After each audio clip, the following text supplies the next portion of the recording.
Today, 9 July 2023, marks the 12th anniversary of South Sudan's independence.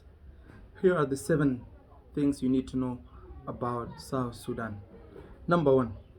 In 1899, the Battle of Kereri took place in Sudan near Omdurman, whereby the British colonizers defeated the Mahadis, which are the forces of Abdullah Taishi, the last ruler in the Mahadis Empire.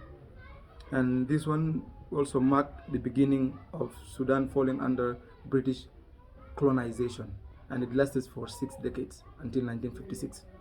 And the whole of South Sudan did not get under the British colonization until 1920s. Number 2, in 1925, the British introduced the Closed District Act. This one prevented the movement of northern Sudanese to south unless they get a permit for the traders, for also the well-educated northern Sudanese who were Muslims and also were having influence on the Southerners who were also less educated than their peers in the north. So the British could introduce this act, and then also they worked on making South more Christian and the north was Muslim. Number 3, in 1955, a mutiny broke out in the city of Torit. This happened between the well-known the Equatorian Corps. Equatorian Corps were also a corps that was created by British. Most of them were Southern Sudanese men, and they were based in Equatoria. So before the independence, they were supposed to be taken to the north to participate in the parade of independence, but they were told that they were going to be killed. So they decided to have a mutiny and to break out. And this also marked the first civil war in the Sudanese history.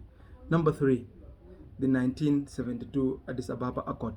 This agreement took place in Addis Ababa, and also it was sponsored by His Excellency Haile Selassie, the Emperor of Ethiopia.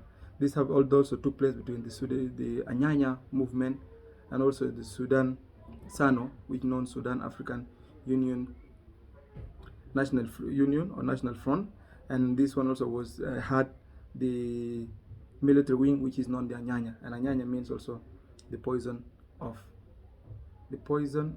a snake in one of South Sudanese tribes' languages. So this agreement happened and ended until 1983. Number 4. Before I go to number 4, after the Addis Ababa Accord in 1972, many projects and many schemes took place in southern Sudan, and also these developmental projects also carried on up to date, and they had impacts on Southern Sudanese. Although all the points that were mentioned in the agreement were not implemented, but also this one had a chance of Southern Sudanese to rule themselves alone, because of they had their own government, their own parliament, and then this one helped a lot, and it shaped even the political and the activism in Southern Sudan. Number 4, in 1983, another war broke out in Bor town, and it was led by Carbino Kwanyin, which also marked the beginning of the SPLM-SPLA. The SPLM stands for Sudan People Liberation Army, and M stands for movement. The SPLA was led first by Carbino, and then John Garang took over, and it carried on the war up to 2003, when by also negotiation starts until the CPA, which is the Comprehensive Peace Agreement, was signed in 2005 in Naivasha. Number 5. In 2011, South Sudan had independence, which also was mentioned in the agreement that there will be a transitional period from 2005 to 2011, and before that there was an election in 2010, whereby also the outgoing president of the Sudan, Omar al-Bashir, was elected as the president. So in 2011, Southern Sudanese took their ballot and voted for 90 plus votes. We also chosen the independence and seceded from the Sudan. Number 6, 2 years after the independence, a war broke out in Sudan, in South Sudan, and also it was led by the current president Salva Kiir, and also the faction of Riek Machar, who is now also the first vice president of the country. This war led to loss of many lives, and also it managed the collapse of South Sudanese economic, which also led to the rise of dollar against the SSP. Up to date. Number 7. Now the revitalized peace agreement is on process and will end next year, which also will be ended by having the general election.